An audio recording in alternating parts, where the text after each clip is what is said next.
मी प्रकाश तांबे, नेक्झा कंपनीचा प्रतिनिधी.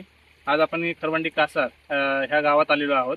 तर भोगे पाटलांचा जो कांदा होता याला सुरुवातीला काय प्रॉब्लेम होते आणि त्यानंतर त्यांना आपले प्रोडक्ट वापरल्यानंतर काय रिझल्ट आले त्याबद्दल त्यांच्याकडून जाणून घेऊया. नमस्ते. नमस्कार. कांद्याचं रोप लावण्यात थोडं कवळं लावण्यात गेलं, त्याला जरा फुटवे नव्हती, वाढ नव्हती. ते सुरुवातीला आम्ही 28-28-0 नेक्स्ट कंपनीचं हे खत घेतलं. त्याच्यानंतर मग फुटवे चांगले झाले, वाढ चांगली झाली. त्याच्यानंतर आम्ही दुसरा स्प्रे 5-55-15 हा घेतला नेक्सा कंपनीचा. तर वाढ चांगली झाली, काळुंकी भरपूर आहे आणि मान जे म्हणतो आपण गळे ते बी चांगले आहेत.